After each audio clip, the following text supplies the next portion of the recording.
Samedi 7 janvier 2023, Emmanuel Macron était l'invité des rencontres du Papotin, sur France 2. Le président de la République, interrogé sur le décès de sa grand-mère, a fait de tendres confidences sur cette femme qui s'est occupée de lui et qui lui manque. Emmanuel Macron s'est livré comme jamais.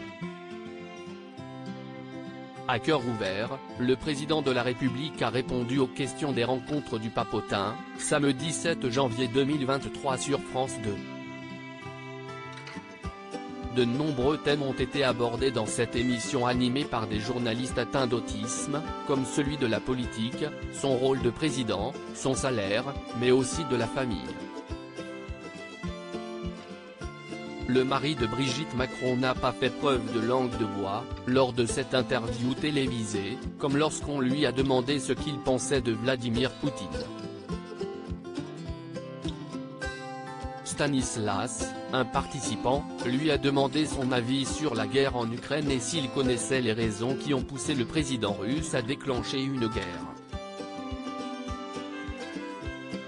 Est-ce qu'il a déclenché la guerre à cause d'un pays qui l'a provoqué ? Lui a demandé le jeune homme. Emmanuel Macron a répondu, Vladimir Poutine a essayé d'expliquer que c'était l'Ukraine qui le menaçait, et, à travers l'Ukraine, les Européens et les Américains voulaient menacer la sécurité de la Russie. Je crois que c'est faux. Avant de préciser au sujet de sa personnalité, déjà, quand on le rencontre comme ça, il n'est pas désagréable. C'est le paradoxe, tu vois ?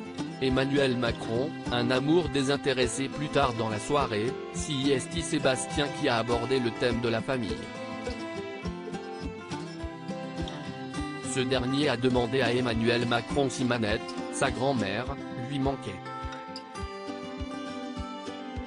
Une question qui a semblé, légèrement, déstabiliser notre président.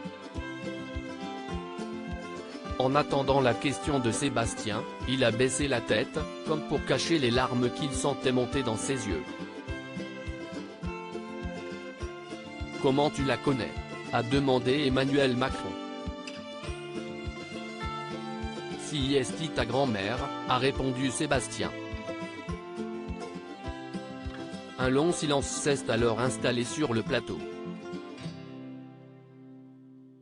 Sébastien a enchaîné en indiquant qu'il était très proche de son arrière-grand-père, décédé aujourd'hui, et que ce dernier lui manquait beaucoup. Oui, elle me manque parce qu'elle s'est beaucoup occupée de moi quand j'étais petit et quand j'étais adolescent. Elle avait un amour désintéressé. Elle m'a donné de son amour et de son temps, et je pense qu'elle n'a jamais rien attendu en retour. Une confidence intime rare qui a ouvert un débat sur l'amour en plateau.